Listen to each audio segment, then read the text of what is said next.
C'est l'histoire de Maurice, un type comme un autre. Elle est bien bonne. Sacré Père le Grand, mais alors toujours à la table. Voilà le bouton en train qui se réveille. Dès les premières minutes, on a compris.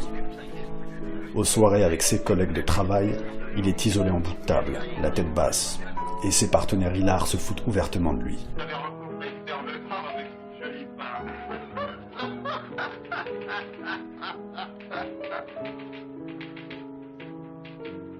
Maurice l'employé de bureau modèle, toujours plus seul.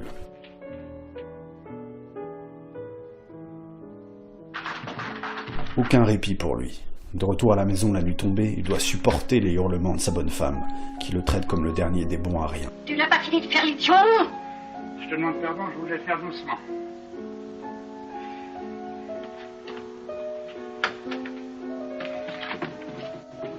D'abord, pourquoi rentres-tu si tard? Pas tard. Je t'avais dit d'être ici à 11 heures. Sur le mur se trouve un tableau représentant l'ex-mari, disparu pendant la Grande Guerre. Mais est-il vraiment mort? Un héros. Un de ces braves types qui sont allés se faire tuer en 1914. Pour des feignants comme toi. En attendant, Maurice joue les remplaçants. Je suis pour rien. Et pour tromper l'ennui, s'adonne à sa passion cachée, la peinture. Il a du talent, mais personne ne le sait, pas même lui. Et puis par hasard, il tombe sur cette fille des rues, complètement paumée et martyrisée par son proxénète.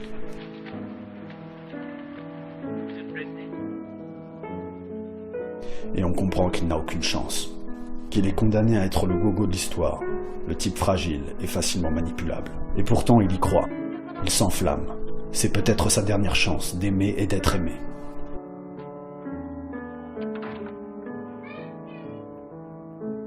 Alors il lui offre un appartement et ses tableaux qui valent une fortune, et qu'elle revendra sans lui dire. Maurice est amoureux de Lulu, qu'il n'aime pas et le méprise. Je me voyais uniquement pour ça. Non mais pourquoi que je serais? Regarde-toi dans une glace. Lulu est amoureuse de Dédé, qu'il n'aime pas, mais la bat allègrement. Et Dédé n'aime personne. On se doute que tout cela ne finira pas très bien. Monsieur le Grand, je crois que mademoiselle Pétier n'est pas chez elle. Oui, j'ai la clé. Elle est sortie et je l'ai pas entendue rentrer. Laissez-me faire, j'attends là-haut.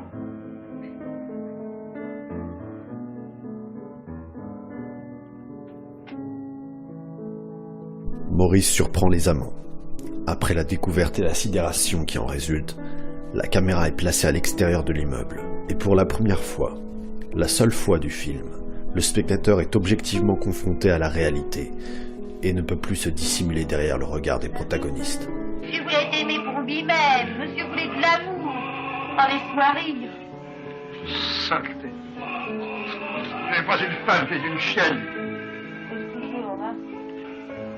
Voyons, Lucienne, je suis tout jeune, c'est pas possible que tu aimes ce type-là qui n'a pas de cœur, qui n'a pas d'éducatrice, qui n'a pas d'éducation, Lucienne, voyons. Lucienne. Non, non, tu ne m'aimes plus, non. Ne ris pas, Lucienne. Ne ris pas comme ça, Lucienne. Ne ris pas comme ça, Lucienne. Ne ris pas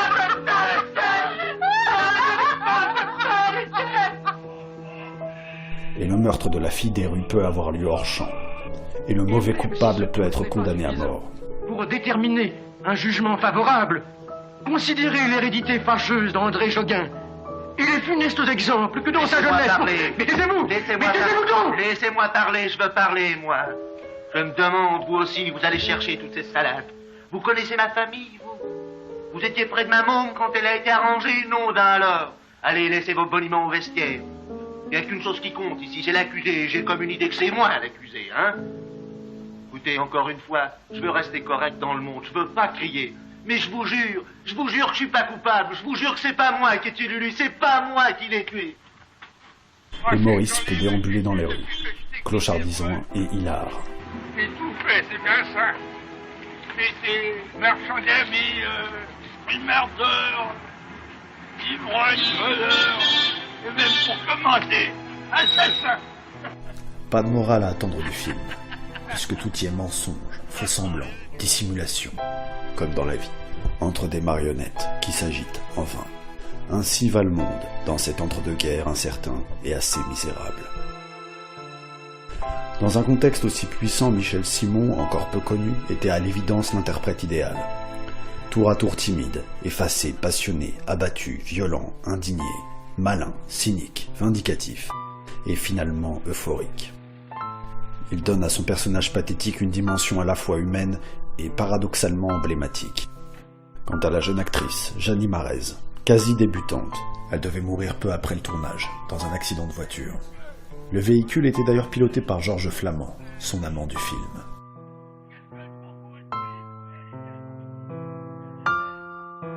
Un film noir et renoir.